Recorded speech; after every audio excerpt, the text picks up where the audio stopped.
ॐ श्रीगुरुवे नमः।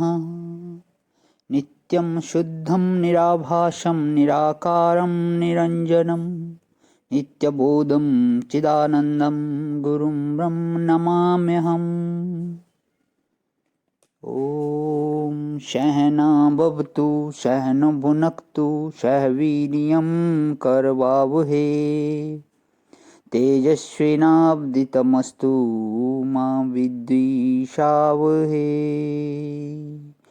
ओम शांति शांति शांति।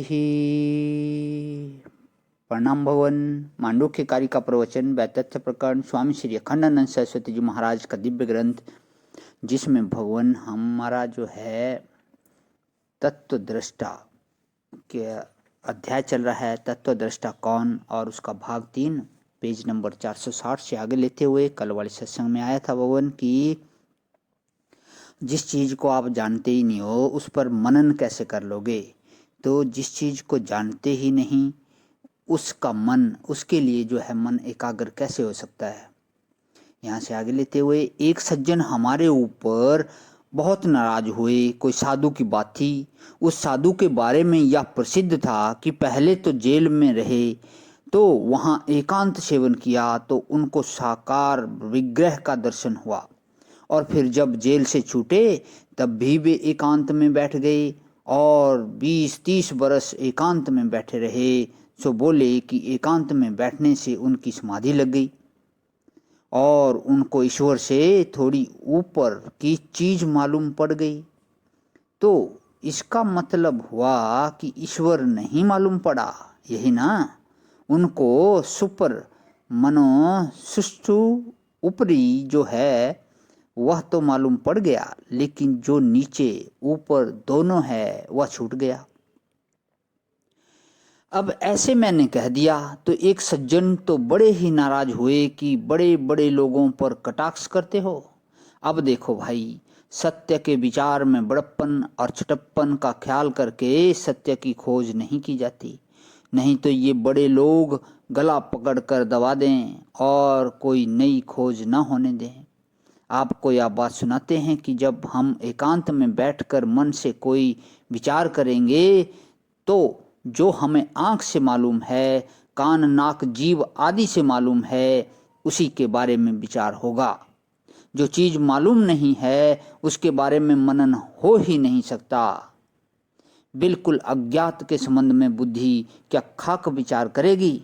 अज्ञात के संबंध में बुद्धि विचार कर ही नहीं सकती। वह तो अज्ञात का विचार करते करते अज्ञान में लीन हो जाएगी। अच्छा, बोले कि आओ भाई निधि ध्यासन करेंगे। किसका निधि ध्यासन करोगे मालूम है? तो यह वेदांत का अकाट्य सिद्धांत है कि जब तक पदार्थ ज्ञात नहीं हो तब तक उसका मनन निधि ध्यासन नहीं हो सकता। मन लागा मेरो यार फकीरी में, जो सुख पायो राम भजन में, सो सुख नहीं अमीरी में। यह फकीरी का मजा है। जो बात हम आपको सुना रहे हैं या फकीरों की बात सुना रहे हैं। अब देखो, संशय क्या है? ब्रह्म है कि नहीं है? कोई वस्तु परिच्छेद सामान्य की अत्यंत भाव से उपलक्षित है कि नहीं है? है तो वह आत्मा से अभिन्न है कि भिन्न है?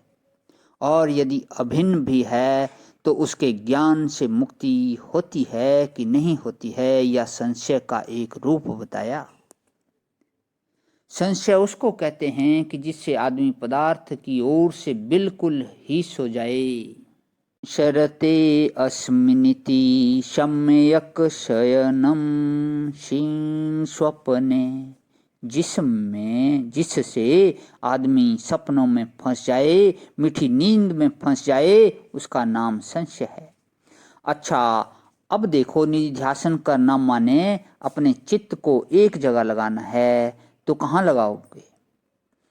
जो तुमको मालूम है उसी में लगाओगे कि जो तुमको मालूम नहीं है उसमें लगाओगे? तो मन लगाने के लिए मालूम चीज चाहिए।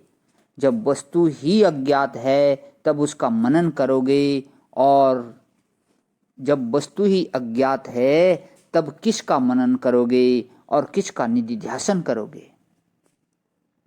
निधिध्यासन माने नि इक्वल टू नित्राम, ध्या तुम इच्छा निधिध्यासः, ध्यान करने की इच्छा है, यह सम प्रत्यय लगने से इच्छा अर्थ प्रकट होता है। यह भी वेदांतियों की बड़ी भारी चतुराई है, लेकिन समझने लायक है। वे ध्यान नहीं कहते, ध्यान की इच्छा बोलते हैं, क्योंकि वे तो ध्येय को वस्तु ही नहीं मानते हैं। जो ध्यान में आ जाए वह सच्ची वस्तु नहीं मानते हैं। बड़ी विलक्षण स्थिति है वेदांत की। निधिध्यासन किसका करोगे, ज्ञात का कि अज्ञात का? तो अज्ञात का निधिध्यासन तो हो ही नहीं सकता। ज्ञात का निधिध्यासन क्या होगा? मनन किसका करोगे, ज्ञात का कि अज्ञात का? अज्ञात वस्तु का जब चित्त में संस्कार ही नहीं है, उसका मनन कैसे होगा? और ज्ञात का मनन करने की तो जरूरत ही नहीं, वहाँ तो आवरण भंग ही हो गया। जहाँ देख लिया कि घड़ी है, वहाँ क्या मनन करेंगे कि घड़ी है कि नहीं है? सफितालोक मध्यवर्ती घट होवे, प्रकट प्रकाश के अंतर्गत घड़ा है कि नहीं है, वह तो दिख रहा है, क्या देखेंगे? ज्ञात आत्मा का भी मनन निधिध्यासन नहीं हो सकता और अज्ञात आत्मा का भी मनन निधिध्यासन नहीं हो सकता। तो बोले भाई कि इनका शास्त्र में विधान तो है, श्रुति कहती है कि आत्मा व अरे द्रष्टव्य श्रोतव्य मंतव्य निधिध्यासितव्य।